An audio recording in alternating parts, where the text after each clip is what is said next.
You don't want to be every time, no. I would like to personally welcome you to Man Hour After Dark. Say that thing. Why I bring you the host, Mike, Buck, and Cone. You know who coming to the stage. Sports talk than what you about to hear right here. I second that. Go. You know that it's us when we talking about sports. Giving you facts on the field to the core. Tune in, we need the support. 1 hour too short, then listen some more. On all your stations, not dropping no music. Stripes like Adidas, but Nike just do it. Down 4 in the 4th, we go for the win. Michael 2 seconds, we taking it in. Buck, Mike, and Combs, you know what's going on. Man, now we're After Dark, no LA, we the big spark. No 4th and inches won't cut short. Got the best talking, it's all sports. Buzzing more than buzzer beaters. We coming live all through your speakers, go. And what is up, Man Hour Nation? Michael Buckasha here with the Man Hour. Head over to manhourradio.com and check out the merchandise page. And, of course, check out that blog that Drew just wrote over there as well. Simply click on the blog section. Bada bing, bada boom. It is right there. We got a great show for you lined up tonight, guys. We are going to recap some more Week 3, much like Tori and Combs did last night. We are going to talk some... we have some Guess Who with Mr. Wyatt Williams coming up as well. And we have a new segment tonight called The Real Bottom Line with Kevin. So Kevin is a part of Belly Up Sports as well. But we have to welcome the true myth, the true legend, the true man among men, Mr. Brandon BC Combs. What's going on, man? What is going on, Buck? What's going on, Man Hour Nation? All our people on Belly Up Sports, 313 The Flash, Big X Radio, all our people in the UK, you know, drinking their tea, eating their crumpets, all the good stuff. All the good stuff. What is going on, man? So first things first is apparently I got your name wrong. Yeah, it says you're manhour_Tori. Guys, this is not Tori. This is Combsy. So that's 100% my bad. So, but Combs, if we go solo mode on you, it does say Combsy there. Just when it's just the two of us, it says Buck and Tori. My bad, dude. Hell? Dude, I'm really sorry. Am I that ugly? Actually, I mean, Tori is probably the most ugliest one out of all of us on the Man Hour. So no, you're not that ugly, man. That's disappointing. Definitely not that ugly. But guys, we are going to talk some Cincinnati Bengals tonight. They are running the North. Surprise, surprise, surprise to many people. But we have to start on the other side of the map.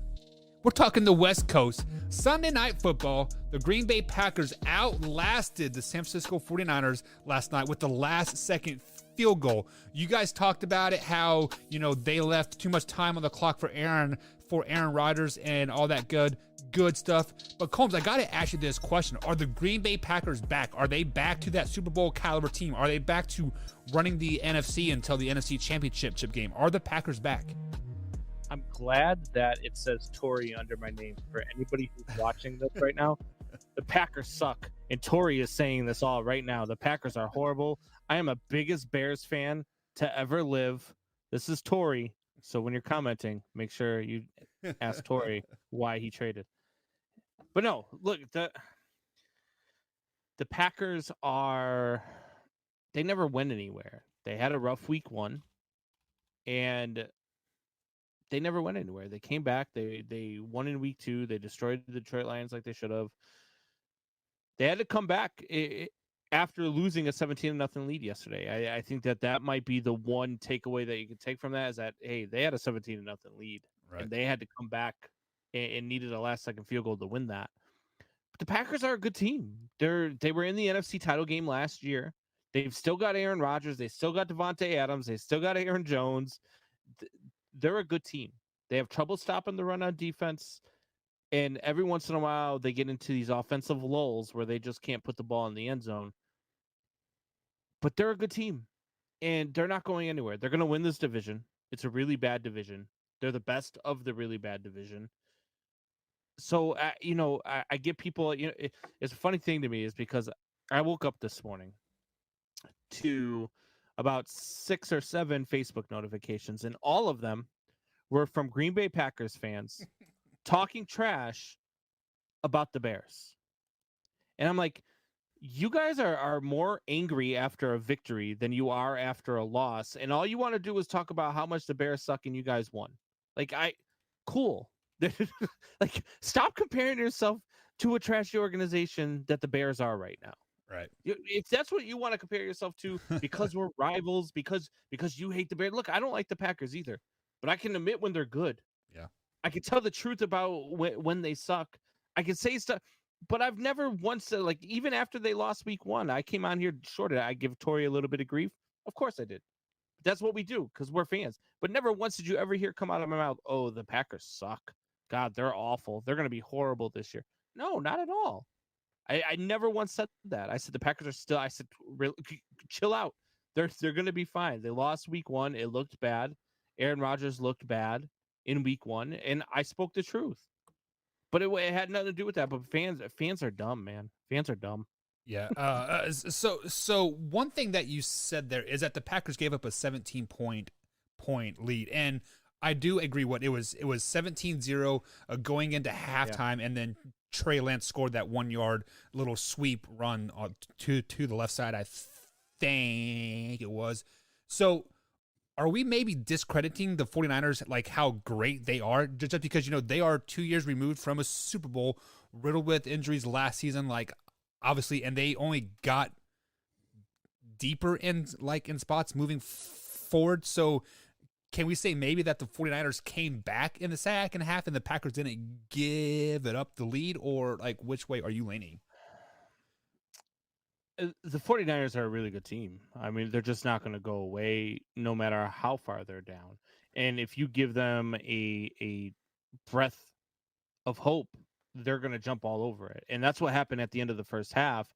Was they created I believe it was a turnover, right? It was a fumble or an interception or something. And they got short yardage out of it. Yep. And they turned that into a touchdown right before half. And then they got the kickoff in the second half, and they scored right off of the kickoff. So right off, it went from a 17-0 lead to a 17-14 lead in a matter of 5 minutes of game time. Exactly. So they're never going to go anywhere. So you always got to give the San Francisco 49ers credit. They, and God, 37 seconds, no timeouts, and it just wasn't enough. Aaron Rodgers and Tom Brady are on a different level of, we're not out of it as long as we're within one score. Yeah. So did you see at the very end when he spiked the ball with 3 seconds left and he pumped his face he knew he won the game? He's like, yeah, whatever. I have faith in my kicker. How big a cojones do you have to go 37 seconds, no timeouts, and shoot the middle of the field? Yeah. He didn't even go sideline routes. He shot the middle of the field. Yeah, there was one play where Devontae Adams tried to get out of bounds, but he was tackled. And so I actually want to bring that up. So you say they have the big cojones, balls, or whatever you want to say, to throw the ball down the middle and complete these passes and all that stuff. But I think it's good coaching. I think they have coached to be in this situation. No. Well, like you said, Aaron Rodgers has done it. Did you hear what it. Aaron Rodgers said, though? Yeah. After the game, he said, Matt wanted me to shoot the sidelines there, but I know that in this time I want to get the ball to Devontae. Right. And I was fine with shooting the middle of the field. Matt LaFleur wanted sideline passes. That was all Aaron Rodgers. Aaron Rodgers said, yeah, screw you. I'm going where I want to go. And they were giving him in the middle of the field. So take it. I mean, which exactly that's what you should do is you should, as a defense, you should give them the middle of the field. But this is where the lack of coaching comes in from the San Francisco 49ers sideline. Let's flash back to Super Bowl when they lost to the Kansas City Chiefs. What were they doing to dominate the Kansas City Chiefs in that game? They were running the ball. What did they do to lose that game? They started passing the ball. So lack of coaching and lack of sticking to your game plans is really what messes them up in the end. And what they were doing at the end of that game is they were not laying on the receivers to make them get slowly back up and get to the huddle to take time off the clock. They were not swatting the ball away to, fumble the ball around so the rest had to go and get at the ball and waste a couple sets of seconds there. That is a lack of football IQ and a lack of good coaching on the San Francisco 49ers sideline. I don't care what anybody says. If you watch any other NFL team, they are the cornerback is laying on Devontae Adams for a good 3 or 4 seconds. If Josh Norman was in that game, I bet you the San Francisco 49ers would have won that game in the end, just because he's that. Josh Norman would still be laying on him. Yeah, now. Yeah, he'll be laying on top of him. I agree. And the funny part is I didn't even think about that until you just mentioned it. Why? Yeah, swat the ball away, throw it, Yeah, to the something, middle of the right? field, make them bend over and go get it again. Like just something to waste 2 or 3 or 4 seconds off the clock. It doesn't even have to be big because that's really what it came down to. It was 3 seconds, Yep. and them throwing the ball right down the middle of the field. Look, the Packers are a really good team. The 49ers are a really good team. And this just capped off a great week 3 because it really was a great week 3. I mean, we had some crazy stuff. The Detroit Lions lost on a 66-yard field goal after they had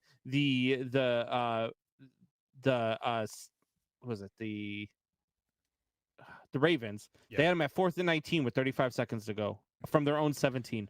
Yeah, but and they lost that game. Do you want to talk about the delay game on that one, or you just want to skim on past that? They definitely missed a delay of game, but that happens a lot in the NFL. There's a lot of times. There's a lot of delay of games that are missed, that one cost them a game. Yeah. So let me ask you this. So, as I do agree with you that the NFC North is a down division this year. I mean, obviously the top team is going to be the Packers, and I think they're going to probably separate themselves here the next couple weeks. It's going to be the Packers, not the Lions. Yeah. So since the Lions have lost a lot of heartbreaker losses, I actually have them going 9-8 now. So I need to subscribe a win. I heard you say it on the last night's show, so I have to contradict myself, I guess. But let me ask you this: was it a couple years ago we saw the Cleveland Browns basically invent new ways to lose games? They'll be up like 55 points and they would fumble 16 snaps in a row and lose by 2. I believe in what their 0-16 game. There was 10 games when they lost by 1 possession, or obviously not or less, but by 1 possession, less than 7 points. We are kind of seeing that with the Detroit Lions. Do you think they are going to be like the best, worst team in the NFL?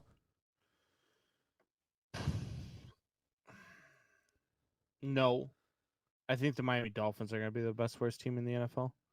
I feel like the Miami Dolphins are a quarterback away from being a real threat in the AFC, which is Watson. I think that the Detroit Lions are a lot of pieces away from being a real threat in the NFC. So no, I don't think they're going to be the best, worst. I think that they're competing right now. I just, they had a lead on Green Bay last week and ended up losing that game. They should have won yesterday. Yeah. Only the Lions can lose like that, right? I saw something where it was like 3 60-yard field goals have beaten them in games in the last 30 years or something. That's insane to me. But yeah, like I said, they are inventing new ways to lose a game. 65-yard field goal that bounced off the upright, bounced straight up, and a little bit of wind pushed it over. And that's the second time Justin Tucker's done it to him. Yes, he did it to him a couple years back. He did it a couple years back, and Justin Tucker beat him with a 61-yard field goal. Now he just with a 66. It's gross, man. It's so bad. It's got to suck to be a Lions fan, huh, Luke G? Yeah, so Luke G will be on the show tomorrow, so guys, be sure to ask him how he's feeling. Make sure he is not on watch there of jumping ship and becoming a Vikings fan or a Packers fan. But are we going to say that the NFC North is the worst division in football? No, I still say that's the NFC East. You got some really bad teams there. Even the AFC South is looking pretty bad too, though. Yeah, AFC South isn't, Hey, Carolina's shocking me, though. Carolina being 3-0 just, blows my mind right now. Yeah. I would have never thought that in a million years. We'll be talking about some 3-0 teams tomorrow. But speaking of teams making some noise here, the LA Rams, we saw them. Is it considered an upset if you are at either way? They upset the Buccaneers. Let's just be flat out honest. They upset the Buccaneers. They were the favorite in that game. Yeah, but still, Super Bowl champs, 17-0. They return all 22 starters. All right, but the Rams beat the Bucs 34-24. Combs, are the Rams that freaking good? Yeah.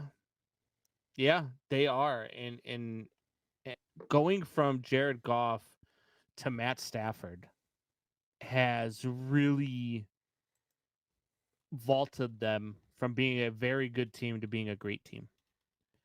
And that was the key missing cog is a quarterback that they can actually depend on to do the things that they want to do. And they're able to do it now. And man, is it showing. And man, am I pissed off that I sat Matt Stafford yesterday against that Bucs defense to start Justin Fields. I would have too. I'm so angry with myself. I'm so angry. Yeah, they were going up against the Bucs. I figured, Tom Brady and the Bucs, maybe they shut him down a little bit. And I thought maybe Justin Fields can have a good game, not knowing that Matt Nagy is a complete trash bag and wasn't even going to call a play designed for freaking his quarterback. But yeah, Matt Stafford is the real deal, and the Rams are the real deal. They are a great football team. They might be the best team in the NFC. So Blackthorn here on youtube.com/manhour says the Rams look like contenders, and we've all sat here, me, you, Tori, and Wyatt have all said we kind of feel like the winner of the West is going to make the most noise in the playoffs. I mean, obviously, right now the Rams kind of have a front row seat of winning the NFC West. Combs, after watching 3 weeks of football here, do you think the NFC representative is going to come from the West? Yeah, I do. They might be a division that, I mean, quite possibly. Let's see. So you get your 4 division winners, and then you get 3 wild cards, right? Is that how it goes? There's 7 teams. Yep. Would it surprise you if all 4 NFC West teams go to the playoffs? Not at all. Not at all. And so, I mean, at that point, 4 out of 7 teams, I mean, the odds are forever in their favor. Right. And so, yeah, I absolutely think that the winner is going to be. And if it's not the Rams, I think that the Cardinals have a really good shot. And if not the 49ers are right there. I think those are the 3 best teams in the NFC. And I heck, really do. If it's not them, the Seahawks still play good enough for 9 weeks to get them into the playoffs, and then they suck for 7 weeks. So since there's an extra game, maybe they'll get back on track, and win themselves another Super Bowl. I have the Seahawks as the worst team in that division at 11-6, which is kind of sickening. Ridiculous. Yeah, like it kind of makes me want to throw up in my mouth a little bit, because like my Kansas City Chiefs right now are 1-2, and I'm like, man, they still got a shot, but you know what's funny? I picked them to be 14-3, but start the season 0-3. Yeah, and and like honestly, if it wasn't for Baker Mayfield's screw up at the end of that game, you would probably be spot on. Let's just be flat out honest. Yeah, and I think right now you're about to get a very angry Chiefs team, and when you get a very angry Chiefs team, things are going to happen in their favor. We talked about it a little bit last night. I'm going to be watching them closely over the next couple of weeks. Yeah. Well, because if they lose another game, if they lose another game over the next couple of weeks, it might be panic time in Kansas City. Not, I wouldn't say panic time, just because they've been there, they've done that, they played behind. I just feel every like maybe freaking playoff game. Up to them. The league might be catching up to the Kansas City Chiefs. So, when you say catching up to them, do you mean like learning their offensive scheme and knowing how to shut them down? Yeah, and that's exactly what you do. Is you run the ball. You do exactly what the Chargers did. You forced them into making mistakes and run the ball and milk the time off the clock. That's exactly what you did. Sunday for the Kansas City Chiefs was a perfect storm. They had 4 turnovers. Andy Reid was having, I think he's still in the hospital. I don't know if it's COVID or heart stuff, because he's had history of heart issues, much like Urban Meyer. No pun intended there. It's probably heart stuff. He probably realized that he lost to the Chargers and was just not happy about it. So Combs, let me go off script here a tad bit, and not poke fun at Andy Reid's health whatsoever. I don't want to do that, because I respect the guy and I wish him nothing but the best. But is this how Eric Bieniemy can get a head coaching job in the NFL, is if Andy Reid is no longer able to coach? And would that be the best choice for Kansas City?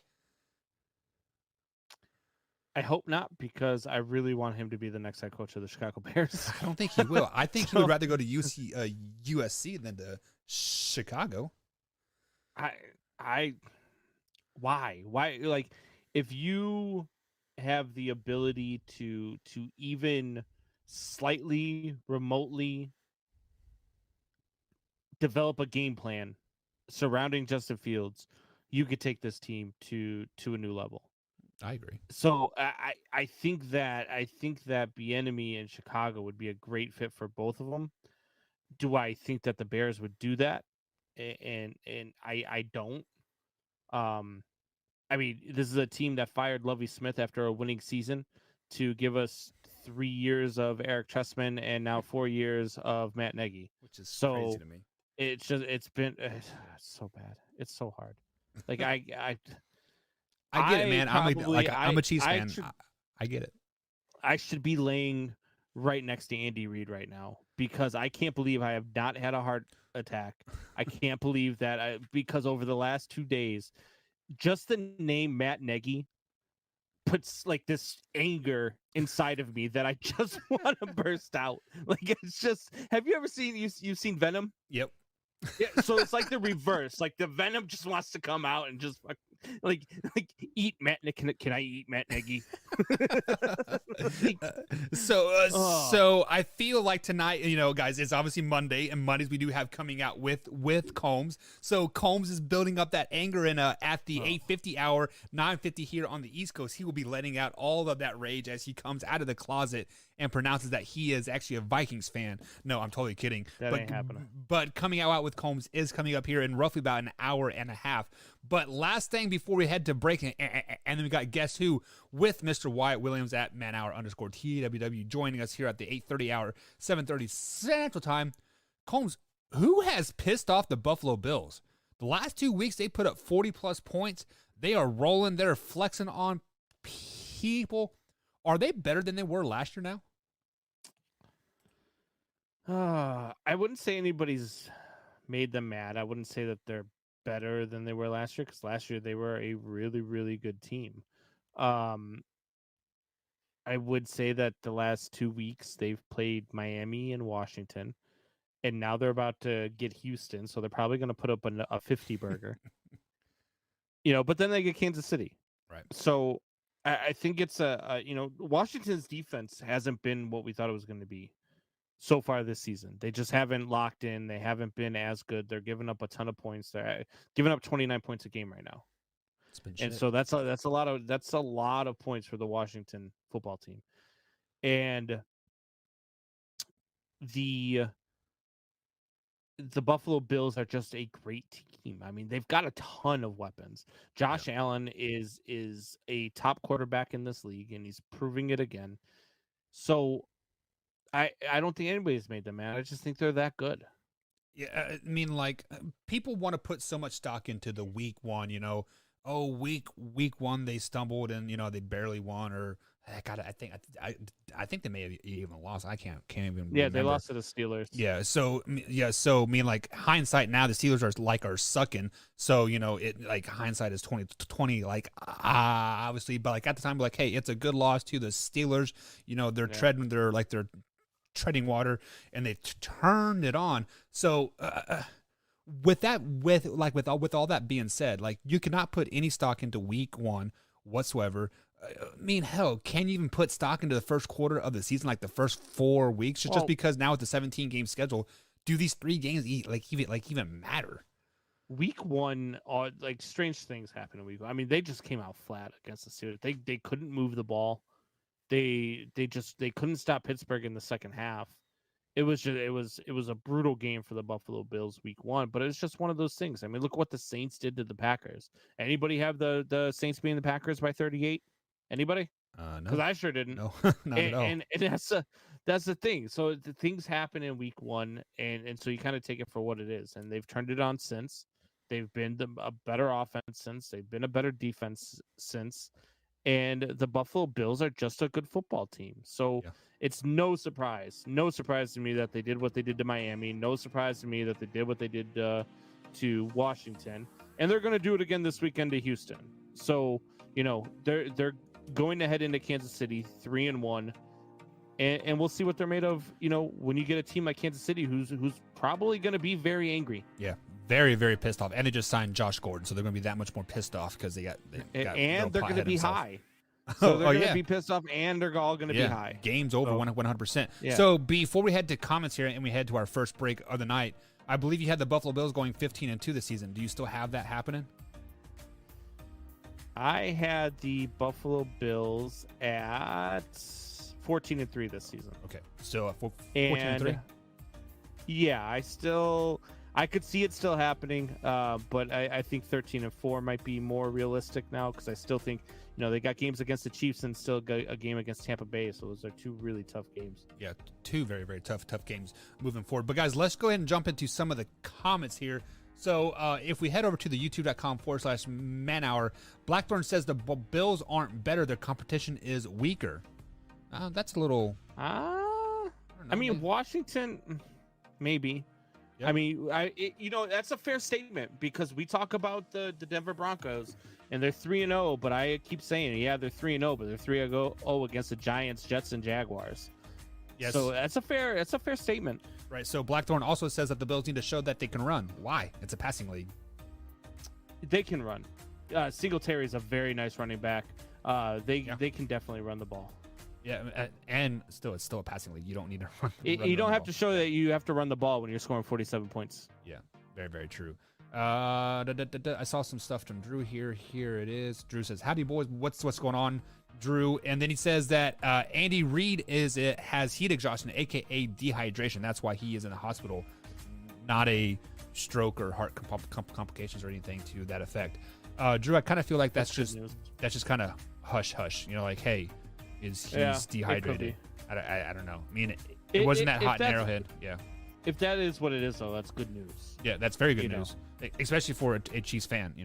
But yeah, it is that time here, Combs. Let's go ahead and get to our first break of the night, guys. We got Guess Who coming up with Mr. D. Wyatt Williams after the break. We'll be right back, guys. Stay tuned.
And welcome back to the Man Hour, guys. Michael Buckheiser with Brandon Combs. You can find us on Man Hour @_Buck.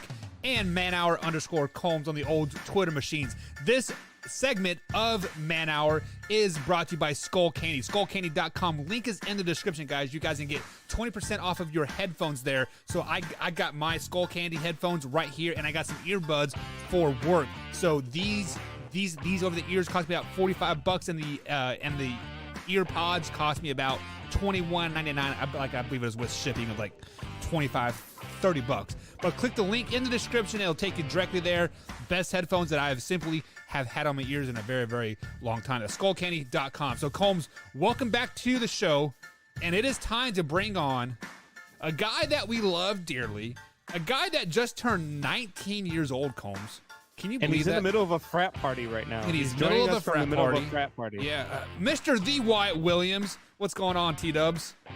Nothing, man. Just hanging out. We had an off day from school today, so me and my friend Nathan went and played some golf. So got that in today, and then we're having a little football watch party for tonight. So Hey, You know, you everybody's didn't hanging out. invite me to play golf, right? Like, Yeah. what the hell? Would you have made it down here for our tea time? I didn't know. I Dude, would have if you invited would've- you. If you would have told me that you were playing golf, I would have caught a flight. All right, Combs, we're playing golf tomorrow. How about that? Okay. You catch a flight down here from I gotta Chi-Town. work. Oh, you got to work tomorrow. Okay, okay. Oh, yeah. And What'd you do today? we actually had to I pay worked, your but maids I could've to... taken Oh, today you, off. okay. Yeah, we were actually hiring your maids to make your bed so you could have a little, have your frat party over there. Yeah. Yeah, Sheesh. yeah. I'm playing golf with them tomorrow. They're coming down The to. frat. With the Yeah. No, with the maids. with, yeah. with the maids. Is that? Ooh. Yeah. That's kind of weird to say. You're playing golf with the maids. I don't know, but Are they guys, wearing it their is uniform. it is time for Guess Who. Brought to you by Always take too SkullCandy.com. far. Brought to you by SkullCandy.com. Link in the description. Be sure to check out the best headphones that you will ever put in or on your ears. Wyatt I meant knows golf all about uniform, putting by the stuff way. in and on his ears. Do what? I said I meant golf uniform. Your head's always. You go to college and now your head's in the gutter. Yeah. That's exactly what 100%. happened. All right, guys. So Guess Who is a simple game we take back to fifth grade. I'm thinking of a athlete, and these guys have to guess who it is, and they give a little backstory after they guess who it is. So Wyatt, you are like batting 25% at this game, so you get to go first for the night. Okay. Is it NFC? No, it is not a NFC football player. Is it a baseball player? It is not a baseball player. I got to give Wyatt a little head start in this game because he doesn't know baseball. Okay. So we're going basketball here. So that means, is it a Western Conference team? No. Is it a football player? Yes. Oh, well, that. Okay. Jeez. Okay. So then, so it's AFC then. Is it AFC North or South? No.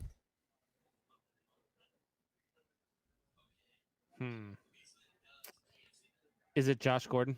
It is not Josh Gordon. I was trying to say, That'd be a great one, though. dude. Okay, so it's AFC. Is it AFC West? No.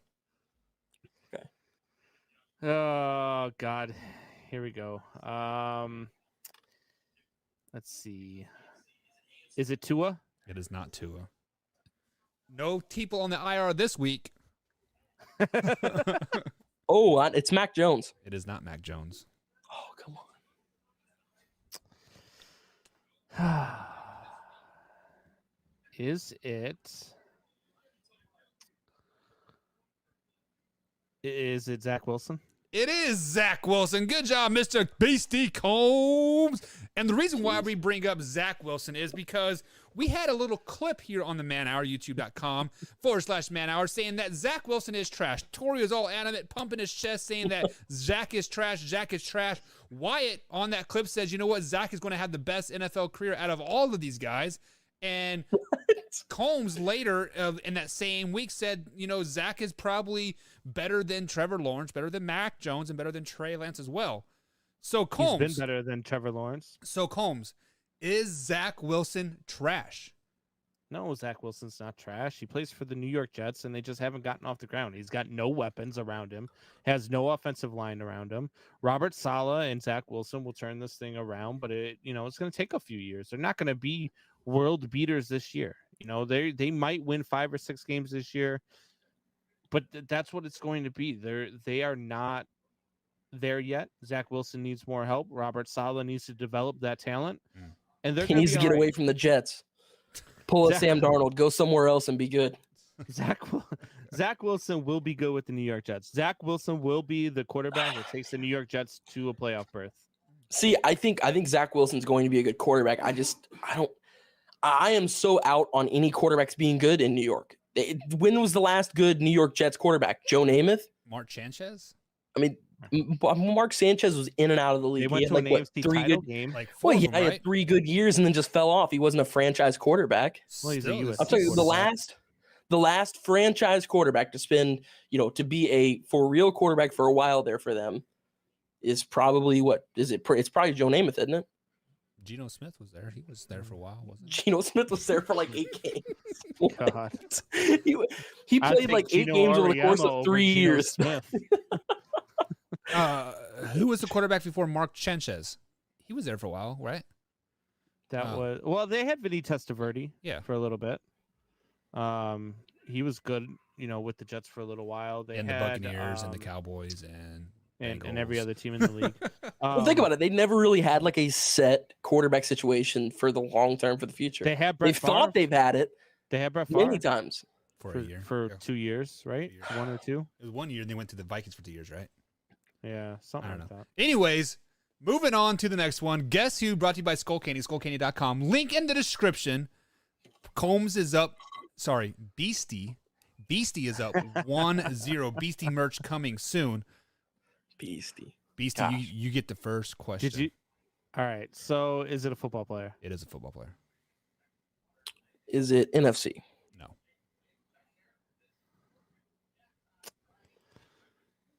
Is it a quarterback? No. Is it a offensive player? Yes. Is it the AFC North? Yes. Ding, ding, ding, ding, ding, ding, ding. It's not a quarterback, and it is I'm sorry, did you say it was or wasn't a defensive player? I forgot. It is not a defensive player. They play the Okay, so for it's the offensive AFC player, North. and it's not a quarterback, AFC. Okay, Najee Harris. No.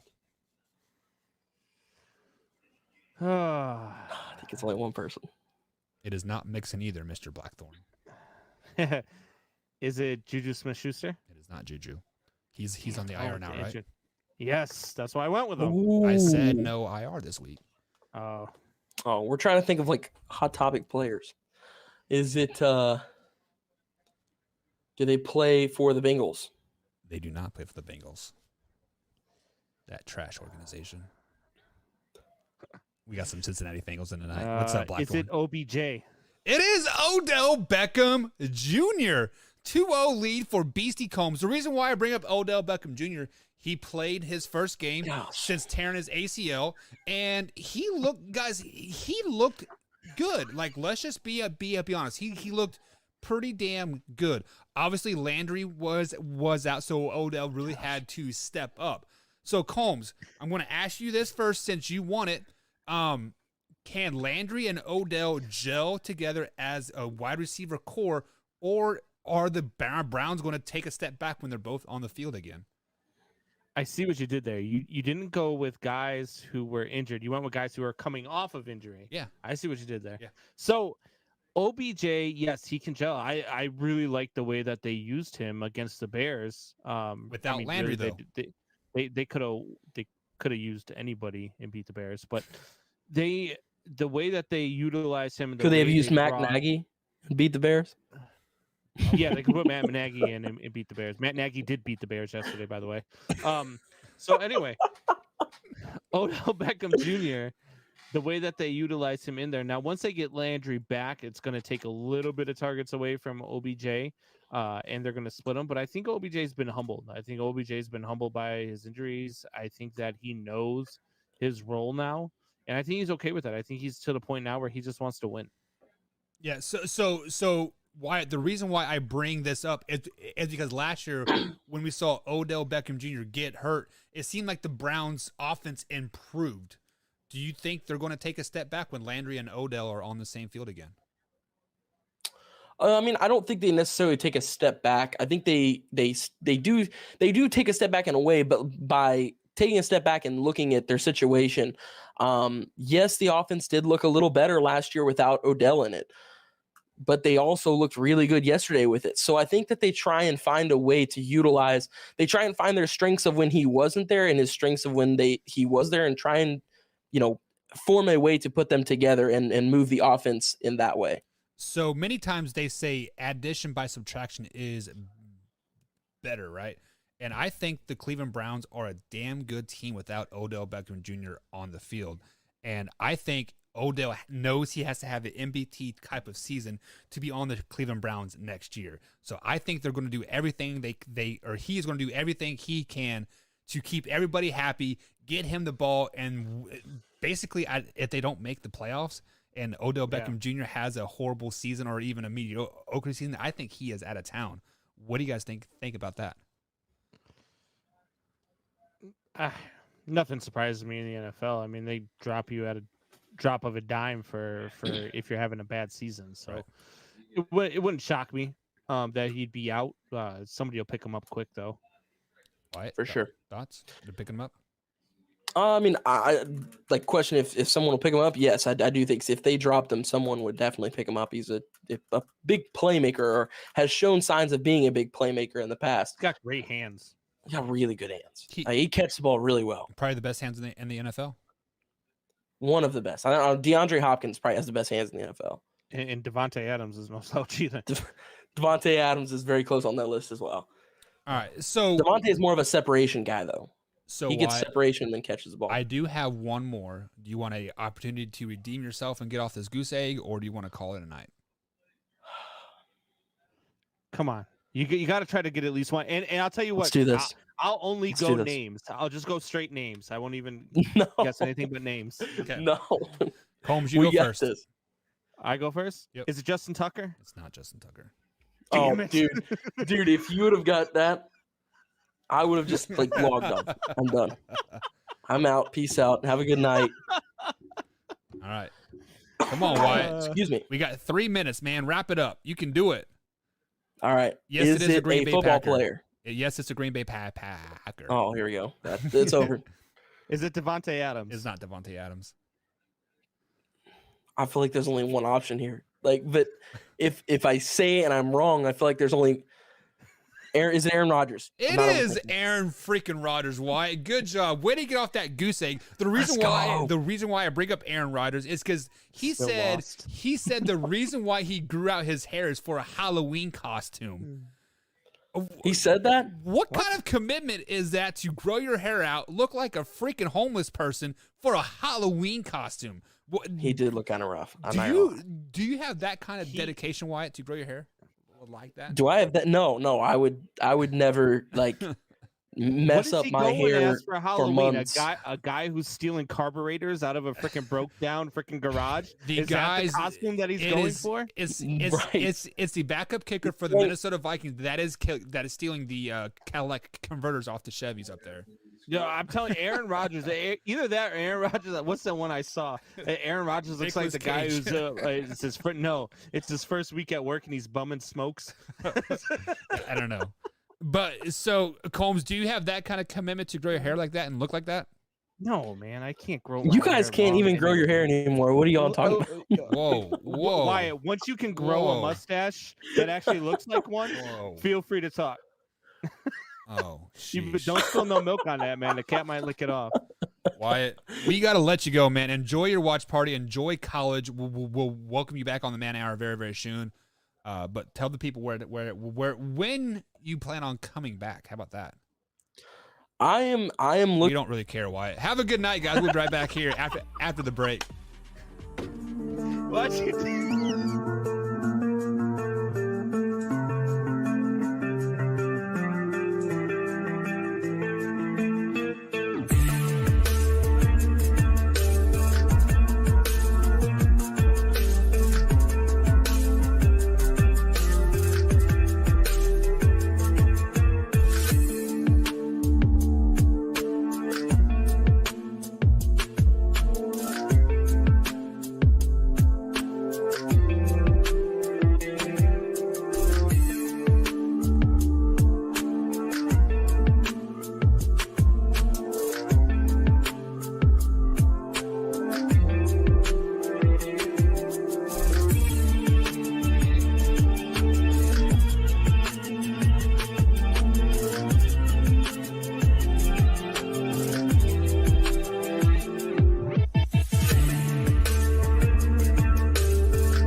And welcome back to the Man Hour, guys. Michael Buckhouse along with Brandon Combs. Now you can find us both on Twitter at man_hour_radio on our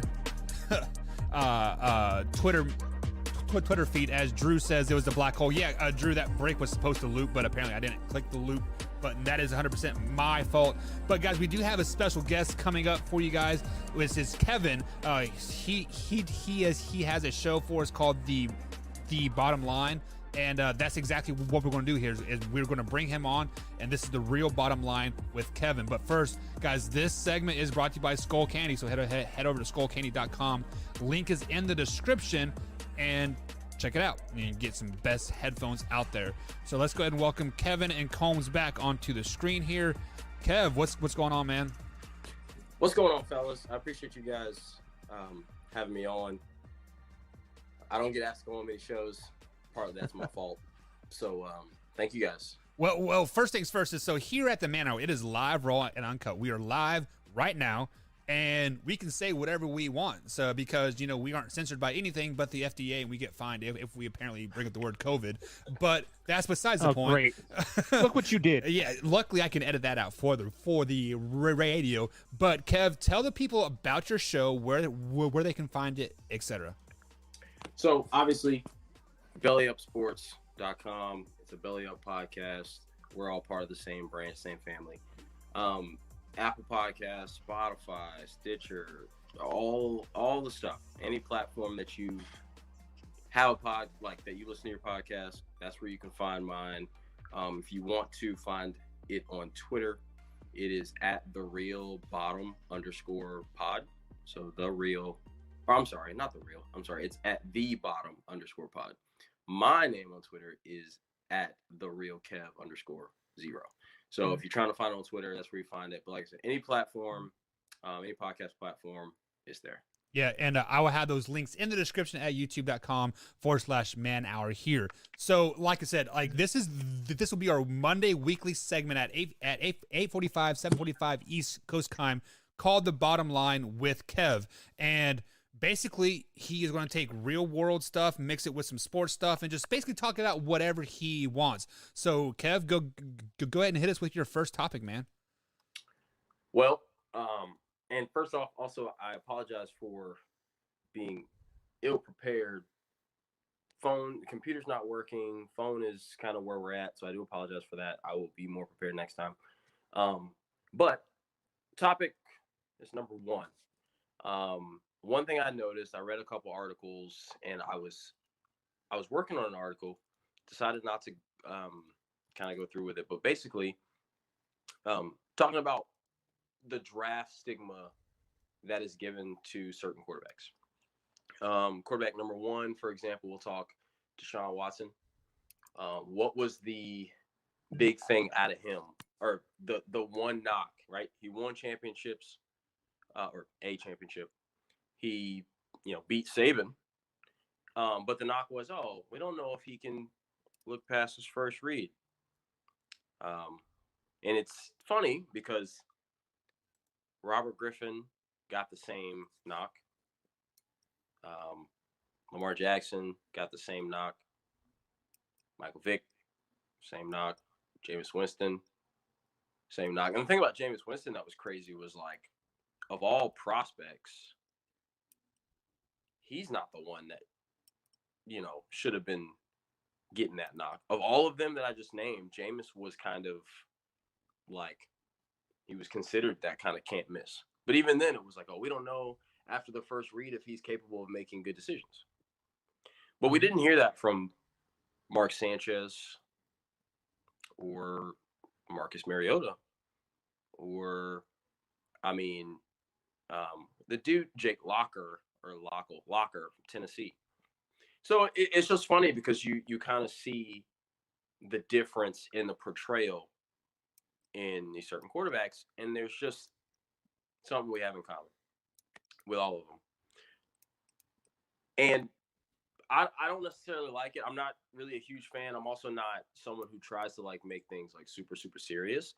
So we will go into with the next topic something a little less serious. It's kind of more funny.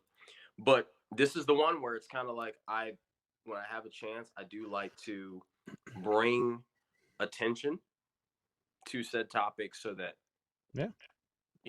it's a conversation to be had. That's the whole point of my podcast, is to spark genuine, progressive conversation. It's not to convince anyone of anything or the other. It is purely to spark genuine, progressive conversation. So Kev, this is something that I myself, like, I've talked about on this show in the past as well. And one thing for me as a Bears fan, we did a draft night show. I was super excited when they traded up and drafted Justin Fields. And the night that they passed on Deshaun Watson to go get Mitch Trubisky, the second they announced that pick, I turned off the TV. I went to bed. I was angry. And the first thing that I had said when we talked about it that draft night was, I said, the Bears are never going to be a successful organization until they come to the realization that they can actually draft a black quarterback, because that is one of the things that they have never really done. And the fact that they went out and got Justin Fields was great. Now they've got to go get the coach that can actually coach him. That would be a huge benefit for him. But you're right. I mean, that it has been, something that they had, has been a problem when it comes to, the mobile quarterback, the black quarterback. It's always been something that they've talked about. Can they read? Can they do this? One of my knocks on Justin Fields coming out of college was he tends to hold on to the ball too long. And that's still a knock I have on him now in the NFL, is that he's got to learn how to get rid of the ball a little bit quicker. I don't know if that stigma ever goes away, though, because this has been one of those leagues where it's progressing. I mean, we're starting to see a lot more mobile quarterbacks. The mobile quarterback is really starting to take over this league. So I don't know if it'll continue to be a thing. But why do you think that has been a thing? So we got no volume coming out of you right now, Kev. Yeah, so I think it's been a thing is because of all the players that you said there. Michael Vick, Jackson, etc. Like, these haven't been pocket passers per se. Lamar Jackson as an NFL quarterback still can't. Yeah. Still cannot throw out of the pocket. Let's just be flat out honest. And he is one of the trashiest quarterbacks in the NFL, because he is a running back playing quarterback position. You stop with the blasphemy right now. He does this every time, Kev. Every time we talk Lamar. But I don't think that stigma will ever get away, just because when you see these high-profile black quarterbacks, they are on teams like Ohio State. They're saying Justin Fields cannot read his second or third spots on the field. He didn't have to. He had the best freaking receiver on the field. It was wide open. Why do you want to throw him to second receiver? You don't have to. So the only way that this stigma ever goes away is if, I don't know, the next 5 or 6 years, the best athletes, let's say Michael Vick, Justin Fields, Lamar Jackson, Patrick Mahomes, they all go to Division II schools that don't have the best athletes, and then they still dominate with a pocket style type of approach. That's the only way the stigma will ever go away. Kev, this is your segment. What are your thoughts? And so you're absolutely right. I don't think the stigma is going away, and that's because the top tier athletes aren't going to Division II schools or Division III schools. Also, if I want to be honest with you, I'm a little bit on the train with you on Lamar Jackson as far as a quarterback, but we can talk about that later. Yeah. No, facts. I think that he's a great football player. I'm not gonna call him a great quarterback. That's another conversation for another time next week. But my thing is back to Combs when you ask why I think that is. I think naturally, people tend to fear or cast off things that they don't understand, or that they don't, like things they can't figure out, right? They don't understand. We call people like Kyrie Irving weird because what he's saying doesn't match our normal opinion. The NFL for so long has been a league where winning one type of way works. It used to be ground and pound. My quarterback didn't have to be that great, but I needed to have a great running back and dominant in the trenches, offensive and defensive line. And it wasn't until somebody decided, okay, yeah, I don't mind being the crazy one, to change the game. Now it's a passing game. It was stagnant quarterback. There was a time where Phillip Rivers, Drew Brees, Tom Brady, Eli Manning, Peyton Manning, Ben Roethlisberger, like, look at the quarterbacks I'm naming here, stagnant quarterbacks. And someone said, well, I'm going to go get this Vic kid, or I'm going to go get, there's a quarterback in the NFL has just been something that when you're looking for, and this is every position, honestly, in all sports, when you're looking for a quarterback, what are you looking for? Well, I don't want 5'11", Kyler Murray, unless he can do ridiculous things no one else can do. I want 6'6", Josh Allen with huge arm, right, huge potential.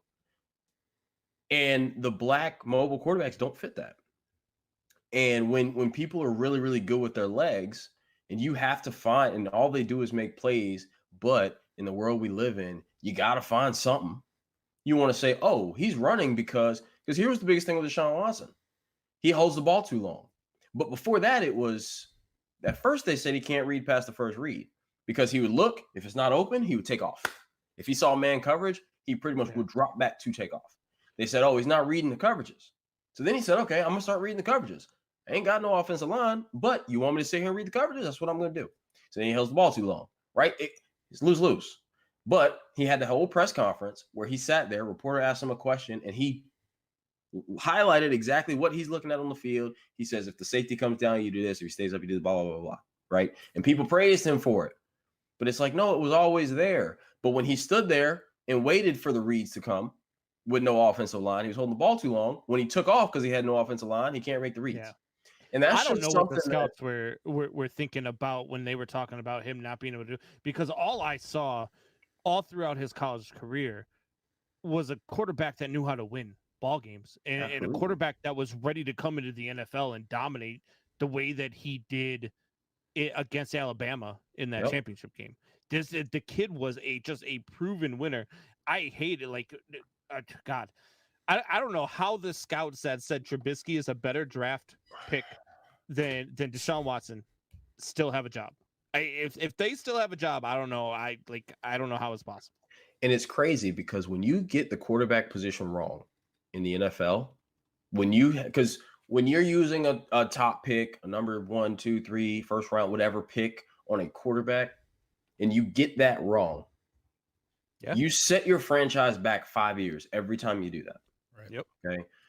If the Bears would have went Watson, which the crazy part about that draft was, like, I thought it was a no-brainer. I know I'm no scout, and I know I'm no, like, but I was just like, one, let's be honest, I didn't really know nothing about Mahomes. He was playing at Texas Tech. Nobody did, and he was a losing quarterback at Texas Tech. He was losing. Average. But I'm watching Deshaun Watson do things to Nick Saban that the only other quarterback I've seen do that is Johnny Manziel, but he obviously doesn't have Johnny Manziel qualities, right?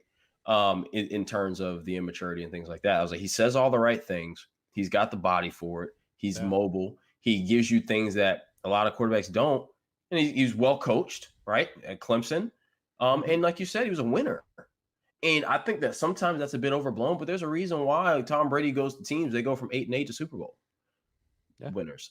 Like, there's something to be said about, such and such is a winner. Like, I think that term was overused with, like, Tim Tebow, but there's something. Tim Tebow was a winner, though. I mean, he never got a chance after winning with Denver. Yeah, look, listen. I'm not going. I don't care if you win a playoff game with 3 completions. I'm not putting that on you. And the whole, he's a winner though. No. Tom Brady wins them all the time with 3 interceptions. That's fair. That's fair. Now, Tom Brady also comes back from up 28-3. I mean, down 28-3, right. And Tom Brady does the stuff against the Seahawks. And when he gets the ball, it's over with. Even though the Seahawks should have won that one, by the way, that was nuts. So maddening. But back to the topic. I was so surprised that, like, Deshaun was not. Like, I thought it was obvious, and I'm a North Carolina fan. And Mitch Trubisky was solid in college. He was better than Bryn Renner, who was the quarterback before him, and he was better than Marquise Williams, the quarterback after him. But he only had 1 year of college, and we didn't really know what he was. And I think that helped him. They thought, well, hey, he's closer to that prototypical what we want in a quarterback than Watson is. I think that's really what it comes down to. A lot of these owners are old school owners. A lot of these teams don't choose to have black quarterbacks. Virginia McCaskey's only 104. She's not that old school. So going back on topic here, while you were thinking, like my mind started to like spin here. When you think of a 6'5" white guy, what kind of position on any on a football field or a basketball court do you think he is going to be? In my head, a quarterback and a post guy, right? When you think of a 6'5" black guy, what kind of player do you think he is going to be on the football field? A wide receiver. Yep. On the basketball court, a shooting guard, two guard. So with that being said, I mean, yes, it is a judgment by your height and color of your skin, but I think that is why that mold will probably never be broken, because you will never get a 6'5" black quarterback. They will always be 6'3" and under. They will always if you're 6'5" and over, you are playing basketball or wide receiver. Jamarcus Russell was that is a big part of that is because who's the black quarterback now who's pocket passer more so than anything else. We're talking Teddy Bridgewater. And Mahomes is a unicorn. I really don't count him in any situations when we say these things. He's got the strong arm. He's got the mobility. He got to stand in the pocket and light you up. He doesn't count. We can't talk about him when we say these. So your pocket passer, Russell? Russell Wilson is pretty solid too, but is a pretty solid answer as well. But you got to remember, Russell Wilson be moving now. Russell Wilson holds the ball a long time, and a lot of his plays come off of he's just sitting there spinning around in the backfield, doing all this stuff, and defensive ends can't tackle him. In the Russell Wilson's defense, he holds the ball for a long time because they give him 35 seconds to throw it. Super long time. Yeah, his offensive line gives him a ton of time to throw it. I'm not sure. And your point about basketball, the NBA is a little bit different because JJ Redick is 6'4". 6'5" at this point is a shooting guard, and they want your point guard. You want big guys. Right. But football, absolutely. When I think 6'5", fast, I want you a receiver, especially if you got hands. But now these, it's all going to be about just because you're 6'5", if you play quarterback in college, I'm going to, you're going to draft to play quarterback. This is why Lamar Jackson played quarterback at Louisville for 2-3 years, however long it was. And then they were like, hey, do you want to come play wide receiver? Because to your point, he had that body style of he is super fast. Yeah. We can put him, and he was like, no, I'm a quarterback. Hey, do you want to play running back? Prescott a pocket passer? Yes, and that's a great kind of counter to what I was saying, because I'm a Cowboys fan, Dak Prescott, but even coming out of Mississippi State, he wasn't a pocket passer. He was kind of like that read option power football, very similar to Cam at Auburn, not quite nearly as good. So for all listening, listen. I'm not saying that Dak in college was Cam in college, but that was him. He didn't really develop that. Let me sit here and read the reads until he came into a Jason Garrett offense that was all about timing and rhythm and things like that. Right. So to bring our conversation full circle, I agree. I don't think that stigma is going to go away. I don't know what has to happen, but a lot of the owners are old school, played old school football, have old school philosophies. And they're the ones who, when you run a business, you bring people in your business, you hire those who can help carry out your vision. So I'm not bringing a coach who just completely thinks the game different than me. I'm going to bring somebody who I at least, I like where his head is at. His head is near where my head is at. We got some things in common. We can make this work. That's kind of where we're at. Yeah. So guys, this is our segment of the night on our Monday show. It is the Bottom Line with Kevo. You can find him at The Real Kev _0 on Twitter. This will be our weekly Monday segment at 8:45 p.m. East Coast time. So we talked about the stigmatism of the black and white quarterback. What is next on your list tonight, Kev? Let's talk about COVID. We talk about COVID for a second. We cannot say the word COVID because we'll get no. Oh yeah, crap! no, Oh. yeah, no. You're totally fine. Yeah, we'll just say Rona. We'll just say let's Rona. talk about Kyrie Irving. Can we talk about Kyrie Irving? Yeah, we can talk. That's a way to say that without saying, Oh God. So did you guys see that craziness that's going on with Kyrie? And so what I saw was he was basically saying he wasn't going to play home games in New York because he wasn't going to get vaccinated. Was like is that what we're going to go down? Right. So basically, because New York has this, or Brooklyn anyway, Barclays Center has this. Golden State, the Warriors and the Bay, they have this where employees have to be vaccinated to work the games. And so players are like count as employees in this. And so therefore, if you're not vaccinated, you can't play home games. So the Warriors are going through this with Andrew Wiggins, who does not want to get vaccinated. He said he's not getting it unless he's forced. And Kyrie, who here's his answer. I'm not getting into that. That's a personal decision, but like we know what it is. Wouldn't be able to play in Brooklyn because they kind of have the same mandates. I think, and I haven't done all the research on this, but I think that they're not forcing opposing teams to. So, for example, Wiggins can go play at Barclays, even though he's not vaccinated, and Kyrie could play in Golden State. They just can't play at their home games. So that makes zero sense to me. I was gonna say that's like stupid weird to me, but whatever. So, here's my thing. That's not really the thing that's crazy to me. The thing that's crazy is apparently Kyrie Irving, there's an article that was just published. Apparently he followed and is liking Instagram posts of a conspiracy theorist who basically says that the government is using the vaccine to connect black people to a supercomputer to do Satan's will. This is the same Kyrie that thought the earth was flat. This is Kyrie who says, I don't know if the earth is round. I want to have a conversation about it. Right. This is the same Kyrie who, is doing the whole sage around the court before the games, even though it's not a home game. Kyrie is definitely a different soul. He definitely thinks outside the box, and I love challenging people's thoughts.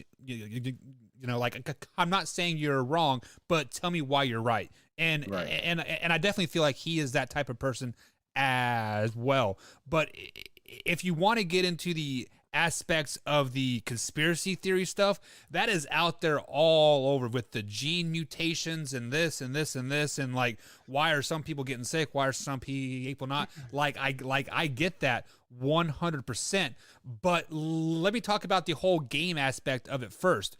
When it starts affecting the bottom line of the arena, I forgot the name of the arena, and the bottom line of the Berkeley and the bottom line of the Nets, etc., they're going to play. Just because what do people come to the Barclays Center for and buy merchandise and hot dogs and drinks? They want to see Kyrie. Much like Cole Beasley for the Buffalo Bills said he wasn't going to get the vaccination. And where is he? He's playing on the field right now after the Buffalo Bills said they would cut anybody that didn't get vaccinated. So I'm calling a 100% bluff on everything that they're saying. There is no way that Andrew, let's say that LeBron James said, I'm not going to get the shot. And obviously California and the city of LA, they're the most left-winged people out there, right? And they're all pro-vaccine, yada, yada, yada. If LeBron James says, I'm not going to get vaccinated, they're like, well, you're not going to play.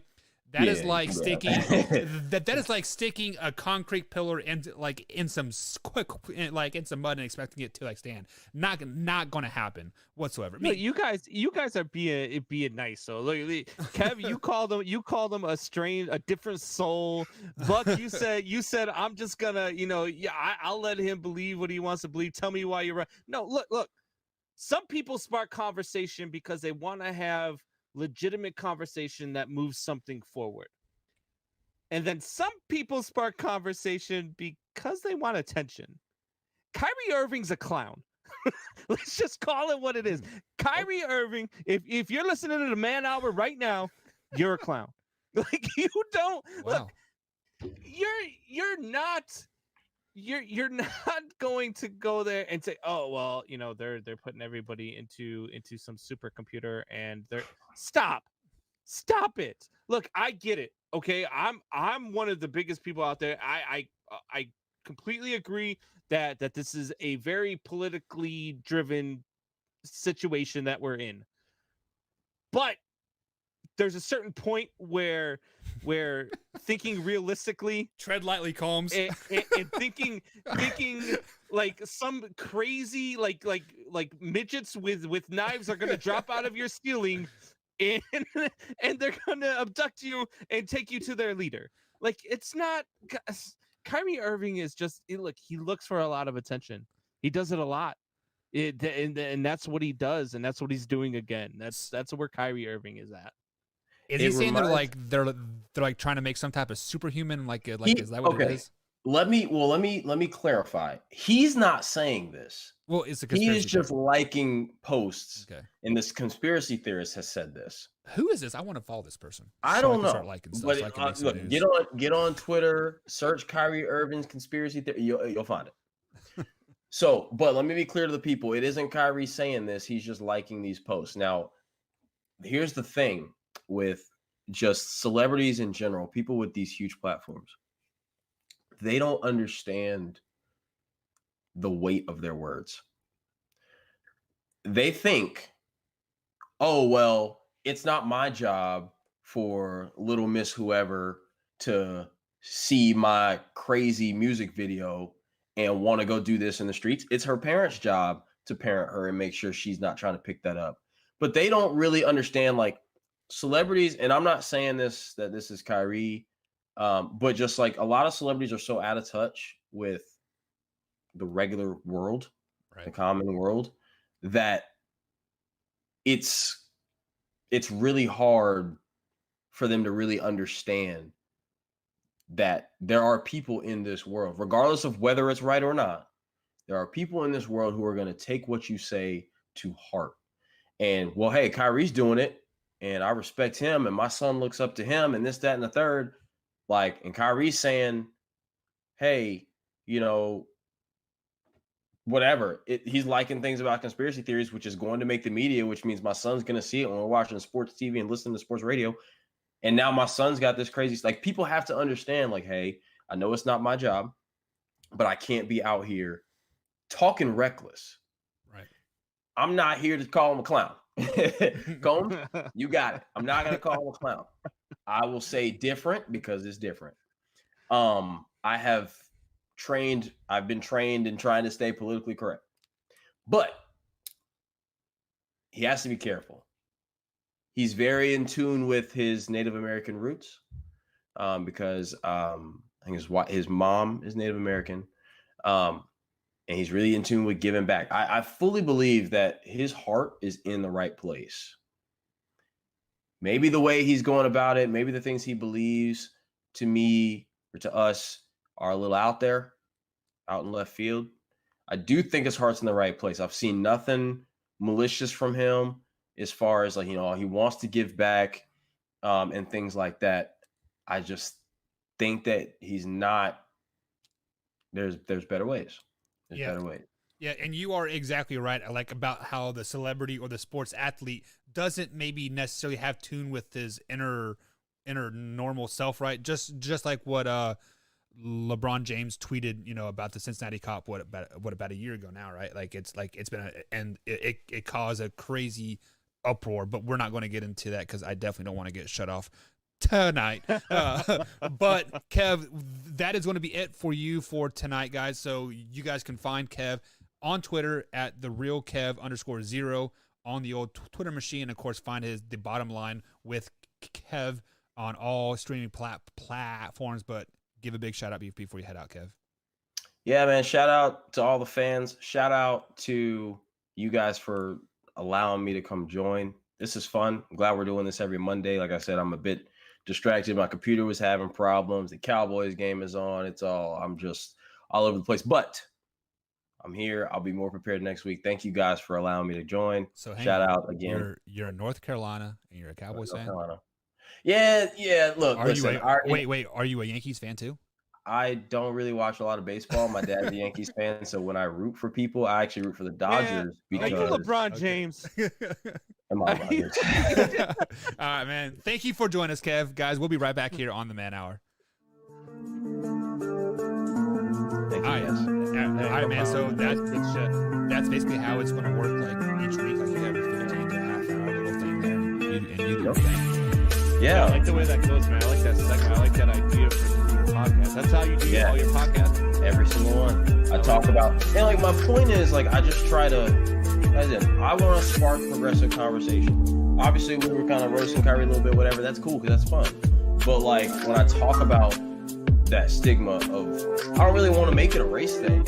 I want to make it a conversational thing. Let's talk about, because I've talked about how, NFL and NBA owners, with the collective bargaining stuff, like how things go like that. Like there's just, players wanting, NFL players not having guaranteed contracts, like that kind of stuff. Just anything.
And welcome back to the Man Hour, guys. Michael Buckheiser with Brandon Combs. Now, you can find us on Twitter at manhour_buck and manhour_combs.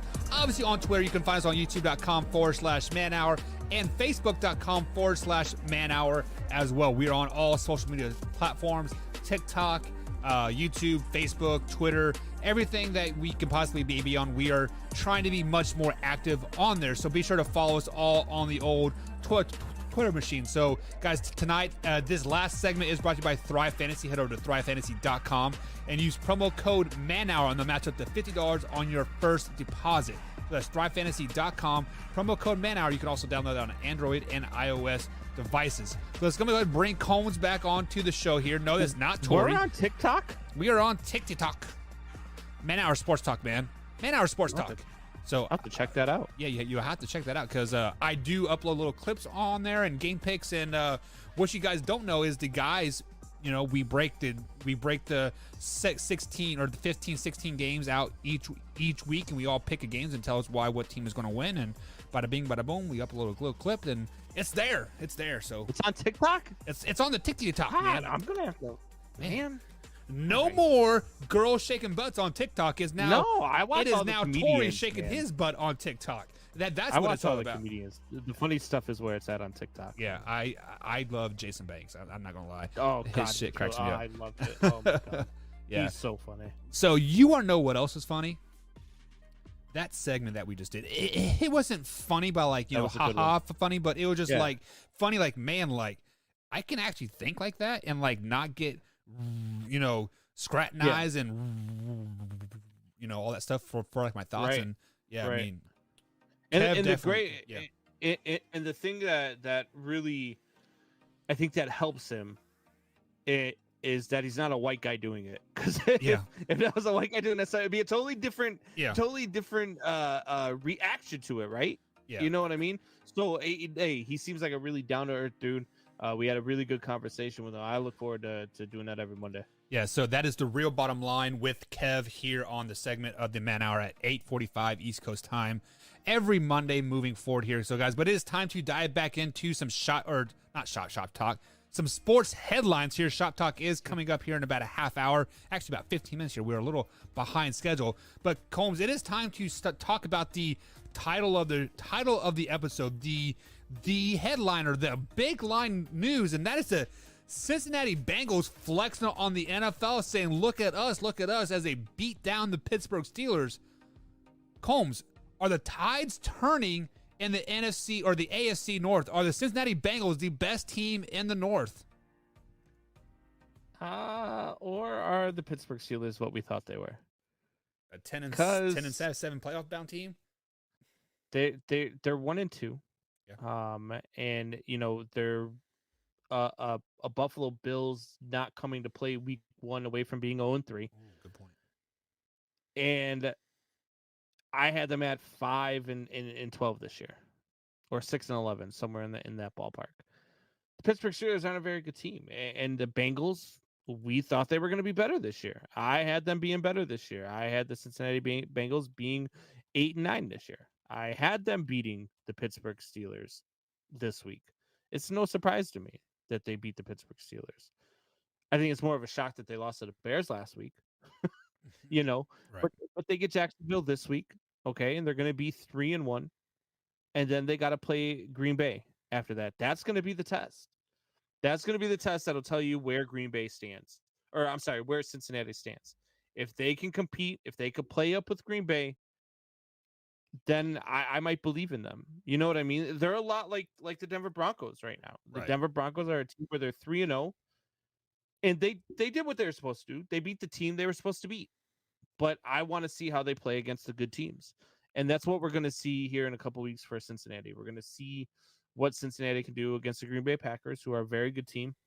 We're going to get to see what they do against the Baltimore Ravens twice. We're going to get to see what they do against the Cleveland Browns twice. They've got the Raiders on the schedule, the Niners on the schedule, the Chargers on the schedule, the Chiefs on the schedule. Not an They've easy got a tough schedule. Yeah. No. So we're going to see whether or not the Bengals are for real really, really quick. Yeah. So, And sorry. I'm not sure they are. So, few things that I do before the show is like obviously like we prep, and one things that I look for the title of the show, and then I go and search stuff on YouTube, on Google, and I read and I listen to stuff, etc. This is coming from a Cincinnati Bengals podcast. Yeah, a Cincinnati Bengals podcast. That's all I do is I root for the Cincinnati Bengals 100%. You know what they said? They have a whole podcast. They have a whole podcast, Combs. And you know what? God. You know what they said? They said this team is all smoke and mirrors, and if it wasn't for some fluke plays, they would be 0-3 right now. This is coming from a Cincinnati fan base, that talks nothing but Cincinnati football. I'm like, Come on, fluke plays though. Joe Burrow is pretty damn good, guys. Let's just be honest. He coming back from a horrific knee injury after getting battered last season. The Bengals did nothing in the draft to protect his ass besides drafting a wide receiver, and somehow their old line got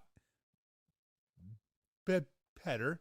Their receiving core got better. Mixon is showing that he is a solid running back now. Guys, the Cincinnati Bengals, if I'm playing the stock market, Combs, I am buying them because maybe not this year, but next year, Combs, they might be a team that you don't want to mess with. This when we talk about the best of the worst teams, yes, the Lions might be there as well, but the Cincinnati Bengals might be the best of the worst teams. This is going to be your best 3-15 or 3-14 team that you have ever seen. They could have a record number of 3 to 4 point games where they lose just because they aren't quite there yet. They don't know how to know how to win. I don't think that they're going to be world beaters. I don't think they're going to win the North. I don't think they're going to win 10 games, 11 games, 12 games, anything like that. But I don't think they're smoke and mirrors. I think they're a young team that's just getting better as they go. You look at week 1 against the Minnesota Vikings, Joe Burrow was 20 of 27, 261 yards, 2 touchdowns. Joe Mixon carried the ball 29 times for 127 yards. Jamar Chase had 100 yards receiving, and they won that game 27-24 against the Vikings in overtime. Then, yes, they lose to the Bears last week, which just was an aberration. Which they lost to a great quarterback in Andy Dalton. Justin Fields, Andy Dalton was out after the first quarter. Still playing. So Joe Burrow was still 19 of 30, still threw for 2 touchdowns. He just had that blip where he threw like 3 straight picks on 3 straight passes. Yeah. That Bears defense is pretty damn good. And then you get into week 3 where they play against the Steelers. And Joe Burrow is 14 of 18, 3 touchdowns. Joe Mixon has 90 yards rush. Like, this isn't just, a couple of fluke plays. These are put together plays. They've got a game plan and they're executing their game plan. They're doing the things that they need to do to not lose. If Joe Burrow doesn't throw those 3 interceptions in a row against the Bears, they're probably 3-0. Yeah. And so, well, I don't think that they're smoke and mirrors. I think they're a young team that are going to make a lot of mistakes, but they're going to win a lot of games too. So I still like them at 8-9. Yeah, as a wise man once said it, is you have to learn how to lose before you can learn how to win. So I think this is not the Cleveland Browns. I mean, they had a lot of losing seasons, but this is the Cincinnati Bengals year to kind of take it on the chin, right? Like crawl before you walk, right? Yeah, that's exactly right. So with that being said, on the flip side of the coin, you brought up the Pittsburgh Steelers and like how bad they are. I mean, let's just be flat out honest. They are not looking very good at all. Ben Roethlisberger looks old.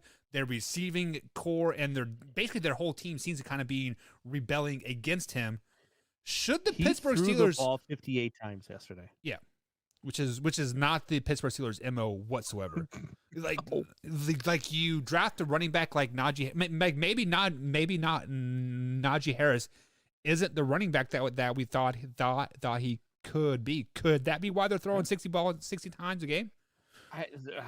I don't know, man. But Ben Roethlisberger completed almost 40 of them. Yeah, I mean it's 38 of 58. Like he was not horrible. He did throw a couple of picks, but he was not horrible. He was trying to make some things happen. I don't know that the Pittsburgh Steelers have what it takes to get over this, though. I just don't. They've got a really strong schedule. They are one of those teams that I've felt like for a long time, like they were going to struggle. And I feel like this team is going to still be there and they're still going to struggle. So I don't like the Pittsburgh Steelers this year. I don't like where they're headed. I think Big Ben is hanging on too long. They've got a tough schedule. They've got now they lose to the Bengals. Don't get any easier next week against the Green Bay Packers. Right. And then you've got the Denver Broncos, who are probably going to be either 3-1 or 4-0 heading in there. And then they've got Seattle and Cleveland. Then they get a couple of bye weeks with the Bears and the Lions, but then it's right back to business with the Chargers, Bengals, Ravens, Vikings, Titans. Did you say Chiefs. A bye week with the Bills? No, Bears and Lions. Okay, I just said Bills. I'm like, I don't think that played. Yeah. Okay. So go ahead. The Pittsburgh Steelers they are what I thought they were, which is a 5-12 team. Yeah, and so many people they're putting this asterisk by it, like, oh, Mike Tomlin has never had a losing season, yada yada yada, and this is going to be the same thing now this year. So when Combs, I'm going to take your words and I'm going to say that you said that Big Ben is hanging on too long, and I do and agree to an extent. So if that, like, let's just say Big Ben is hanging on too long, and he has a torn pec or a bruised pec, or I don't know what his injury is, but it's something with like with his pec. And no, it is not his heart. Big Ben has a lot of heart. Should the Steelers go get out a quarterback like Cam Newton, Nick Foles, Mitchell Trubisky, should they be looking at a quarterback in this kind of trade period when you still have time to really acclimate him into the offense before Big Ben does get seriously hurt from taking all those hits? Yeah, and they absolutely should. They should look at, I don't know about a Mitch Trubisky because I still don't believe in the kid. Right. But you could look at, a couple of backups right now that you could bring in that could at least hold down the fort until you get the guy. Here's a curveball, and we talk about this guy a lot. Why not make the move and mortgage the future on Deshaun Watson? Deshaun Watson in Pittsburgh is I mean, everything, I like that. Everything makes sense, but the financial situation. I don't know what their financial situation is in Pittsburgh whatsoever. I mean, that's that's not my cup of tea. I don't look at all that crap. But I feel like they paid Juju. Hell, they just gave TJ Watt $100 million. So I don't think they have the capital, Combs, to bring him on. But even if they did, let's say they brought him on right now, would the Pittsburgh Steelers even be a playoff contending team? So the Pittsburgh Steelers have $12 million in available cap space. Okay. That is plenty of money. But go get no, it's not. He's making $100 million over the next in 5 cap years space this season. Right. $12 million in cap space this season. So he's making what'd you say he's making? It's like $100 million over the next 6 or 7 seasons, right? So it's like $25 or $35 million a season. You're $20 million over cap. I don't think that's what he's making per season. I think a lot of that was probably in incentives. I think a lot of that was probably because that's what the NFL does, right? They don't. That's what they don't guarantee Mahomes, their right? contracts. They don't do, they don't do any of that. They do a lot of incentive laden deals, and they do a lot of things that allow you to have the cap space once the season starts. So you are exactly right. Deshaun Watson's base salary this season is 10.5. Okay. Yeah, so that's, why not? I mean, you're going to have to give up draft picks. You're going to have to give up, starting talent because that's what they're asking for. Right. But doesn't mean you have to give up your top starting talent.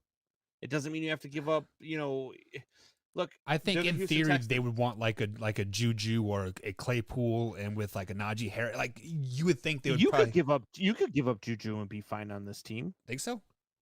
Oh, absolutely. So we seen they've always had that 1-2 punch. Juju really excelled when Antonio Brown was there. Once Antonio Brown left, Juju kind of sucked, right? And then Claypool came in. Juju became the two guarding receiver, and then Claypool had a breakout year. But they still got Deontay Johnson. Okay, they still got James Washington. Those are two very good wide receivers. I like Zach Gentry too. Right now, isn't really seeing much playing time, but I think once he gets the ability to get that playing time, I think he's going to be just fine. But if you go ahead and you trade a Juju Smith-Schuster, or hell, even give up a Deontay Johnson in that trade, and then you go and you look back and obviously you're not giving up TJ Watt, but you can give up a Terrell Edmonds or a Joe Hayden or a Minkah Fitzpatrick and still be fine on that defense. Would you give up TJ Watt though? I mean, it seems like every time somebody signs a big, every time somebody signs this big deal, this hangnail has been bothering me for the last year. Maybe it makes sense if you're going to take on that much money to give up that much money. Yeah. But I wouldn't give up TJ Watt. But you could give up other pieces. You can give up the draft picks, and you can go get this guy who turns you into on the Pittsburgh Steelers, who I have as a 5-12 team, with Deshaun Watson as their quarterback, 12-win team and Super Bowl contender. How about this? What would be the irony of this if Deshaun Watson went to Pittsburgh as a trade deal for TJ Watt, and TJ Watt ended up in Houston? What irony would that be, Combs? That JJ would cry. That would be absolutely ridiculous. So let's go ahead and get into some shop talk here, guys. We have quite a few comments to address here. So if you guys want to ask anything, let us know in the youtube.com/man-hour section here, and we'll go through all the comments before coming out with Combs is coming up here in about 5 to 10 minutes here on the Man Hour. So Drew says Kevin gives his segment more credibility, which I think we do agree with that 100%. Yeah. And then Drew says, how about Brady going back to New England next week? Exclamation point, exclamation point, exclamation point. We will be diving that deep into that later, like in the week, but Combs, you may not be on for the rest of the week. So like you brought up the question here, is this going to be the biggest Sunday night game ever, like as far as rating wise goes? Yeah, I would imagine it's going to compete for it. I'm gonna watch. I mean, I'm gonna watch anyway, no matter who's playing. But that's gonna be fun to me. Like to see Tom go back and especially if they're winning, because Patriots fans jump off the ledge faster than any team in the world. Yeah, they do. So I can't wait to listen to Boston radio on Monday morning. I can't wait to listen to Soup Boss or Hoffy or yeah, and watching Tom Brady come back and beat up New England would be fun. What wouldn't be fun is if he goes back to New England and lays an egg, right? He goes back to New England and lays an egg. What would be more entertaining, though? The Bucks that are going 17-0, returning everybody, start the season off 2-2, and the Patriots, the almighty Patriots, are now 3-1 with Mac Jones, or the opposite? Man, that's a tough one. Either way, it is going to be must talk. It's going to be fun to talk about. Yeah, either way, it's going to be must talk. And it's going to be a lot of fun. Like Tom going back to New England, it's just going to look weird too, right? Yeah. Tom in New England in a different uniform. Yeah. And I really, the only thing that could be cooler than this would be, and as much as I don't want to see it happen because I don't want to see them back in the Super Bowl, but a Patriots versus Buccaneers Super Bowl, I think would be just as fun. To see Tom Brady versus Bill Belichick, right? What would be more? Excuse me. What would be more heartbreaking for Patriots fans? A beatdown of 50-3 or a tie? God, I think it would probably be the tie. Oh, like we aren't good enough to beat Brady. I would rather get my ass kicked than freaking tie, man. I hate ties. Yeah, but at least if you get your butt kicked in, you feel like you never had a chance.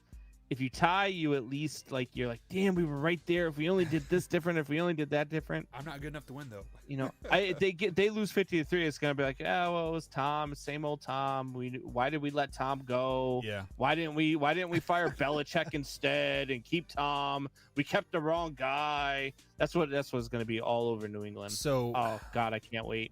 Will this ever end the who needed who more? Did Bill need Tom or Tom need Bill more? No, because I still think it's a stupid argument. Yeah. I still think that, for one, you're never going to know the answer to that. And for two, I think they needed each other. It was a perfect storm. We talked about it. It's a perfect storm. Yeah. It was just, I mean, you have one of the greatest coaches of all time and the greatest quarterback of all time on the same field at the same time in the perfect system. Like, it was a perfect storm.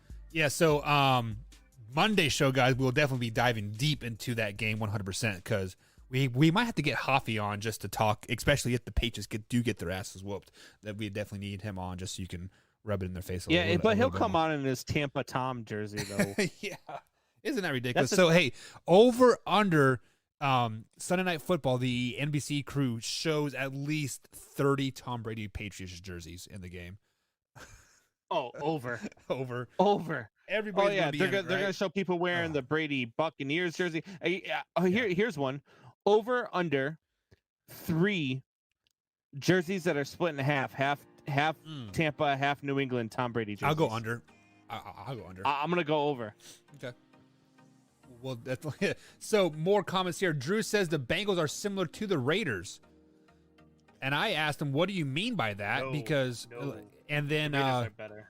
And then Drew comes back and says both teams used to have and are accommodated to losing. They both have improved to where they are borderline between good and below average. I'm gonna say that the Raiders are more real than the Bengals are. The Raiders, I believe, can compete in that AFC West. I believe that the Raiders are finding their stride, and I think the Raiders are really good. I think the Raiders are the real deal. Watch out for 10-11 wins from the. You guys are missing the point. Last year, the Raiders started just like this. They were 6-2 to start the season. How'd they finish the year out? 8-8. Same old guys. The Raiders are still the Raiders. They will still drop their 6 of the final 7 games and miss the playoffs. And the Chiefs run the West. Just face it. Raiders. I don't care if they're in first place or whoever's in first place. It doesn't matter. Who's in last place right now in the the Kansas City Chiefs? I do believe. Okay. But I'm asking for a friend.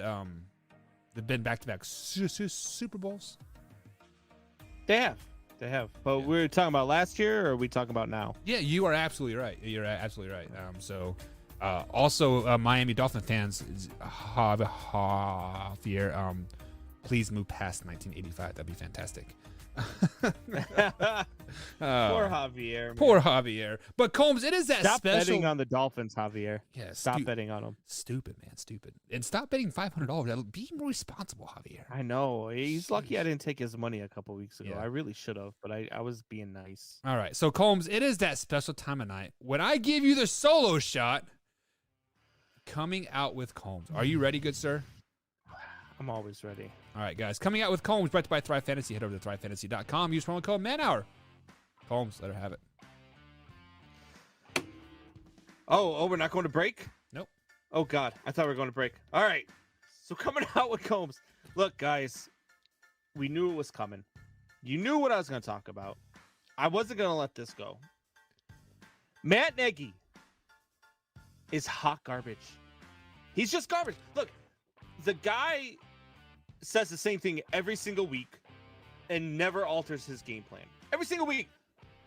I took a look at the tape and we weren't very good. No kidding, Matt. Cool. What else you got? We're gonna look, see if we can find out the reasons why we're not very good right now.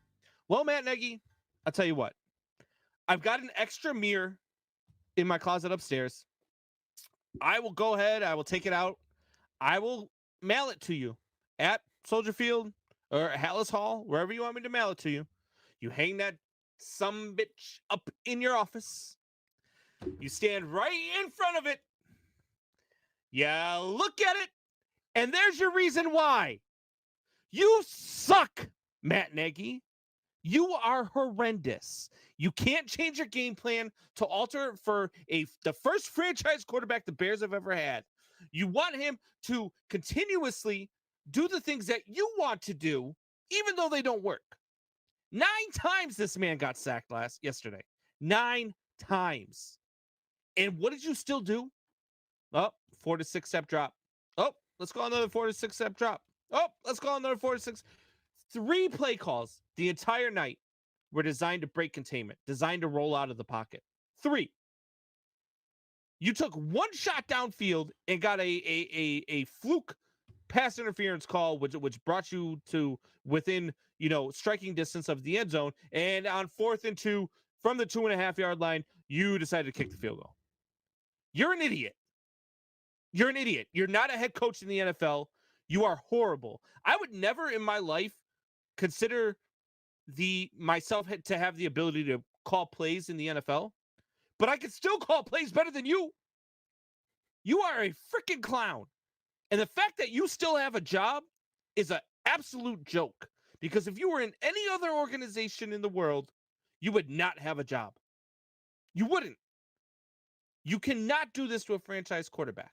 You cannot do this to Justin Fields, who is not a pocket quarterback. He is more comfortable throwing on the run. He is more comfortable using his legs to make things happen. And you're not allowing him to make things happen. You're not allowing him to use his legs. You're not allowing him to be comfortable. Why? Maybe because you want Andy Dalton to be your starter. Maybe because you don't want Justin Fields to succeed in this league. Maybe you don't want to keep your job past this year. I don't know what the reason is. But whatever it is, you're a freaking moron. You're a moron.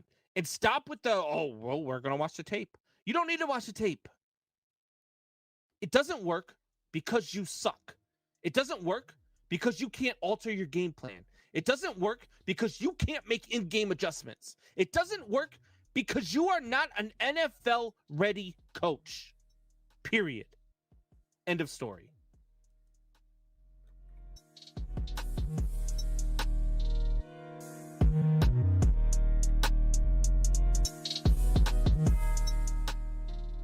Man, we are out. Good shit. I think that's like how we're going to start to end the show. It's just like a in rant thing. Somebody take off.